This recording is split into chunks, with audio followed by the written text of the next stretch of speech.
of fighting the insurgency onto the shoulders of Iraqi people themselves is very enticing for a president because it's a way of saying to people in the United States, hey, we're going to be out of there. It's just a matter of time. There isn't a person at this table who agrees with you that we're in a quagmire and that there's no end in sight. The media and political focus on the word quagmire is a good example of how an issue can be framed very narrowly.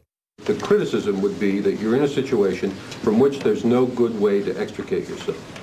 And then the word clearly would not be a good one. Talking about a quagmire seems to be a positive way of fomenting debate because then we can argue about whether the war is actually working out well. We are now in a seemingly intractable quagmire. That terrible word quagmire. This can be, or seems to be, a kind of quagmire.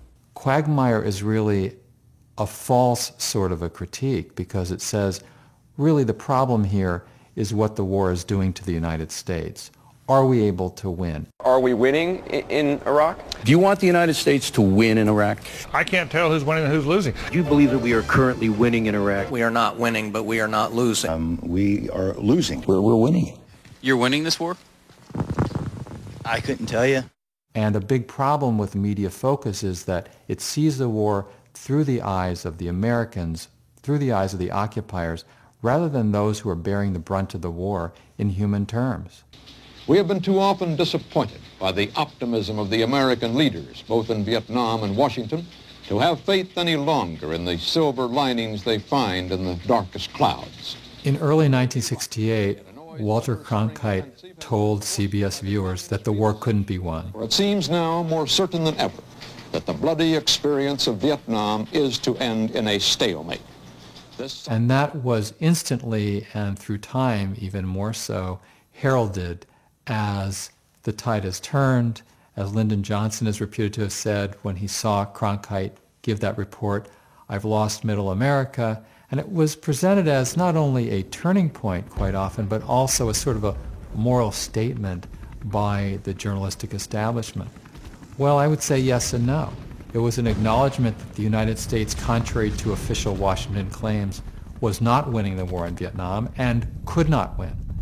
But it was not a statement that the war was wrong. A problem there is that if the critique says this war is bad because it's not winnable, then the response is, oh yeah, we'll show you it can be winnable, or the next war will be winnable. So that critique doesn't challenge the prerogatives of military expansion or aggression, if you will, or empire.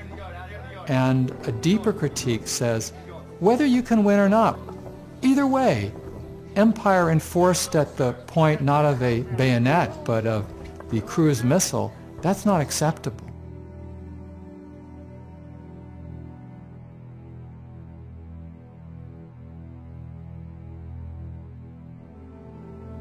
Over the last 5 decades, we have witnessed a wave of U.S. military interventions, a series of bombings, invasions, and long-term occupations. Undertaken, we have been told by one president after another, with the most noble of intentions, and paid for with the lives of young Americans and countless others around the world. What has occurred with one war after another is still with us. These dynamics are in play in terms of the U.S. occupation of Iraq, looking at other countries such as Iran, and the future will be replicated to the extent that we fail to understand what has been done with these wars in the past. The news media have generally bought into and promoted the notion that it's up to the president to make foreign policy decisions. This smart guy in the Oval Office has access to all the information. He knows more than we do. He's the commander-in-chief. The American people have no major role to play, and nor should they, because after all, they don't have the knowledge or capability to be responsive to the real situation. That was certainly true during the Vietnam War, as it was to be later, time after time. There were people in Congress who raised these issues, and they simply were marginalized by the news media, even though in retrospect, maybe especially because in retrospect, they had it right, and the conventional wisdom and the president were wrong. However difficult this vote may be, some of us must urge the use of restraint.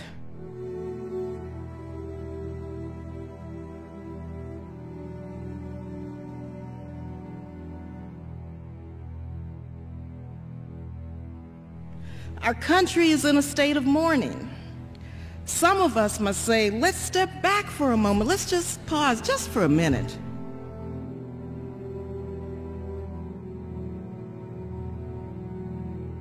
And think through the implications of our actions today so that this does not spiral out of control.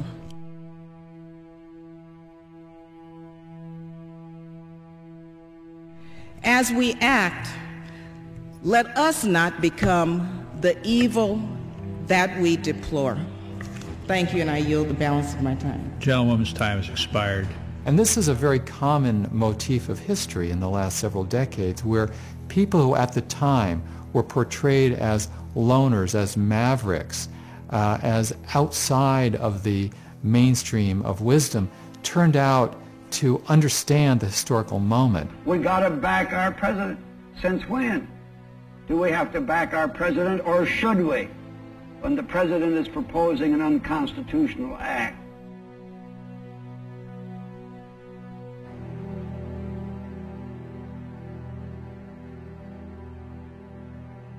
The best example is Wayne Morse, the senior senator from Oregon, who, beginning in 1964, was a voice in the congressional wilderness.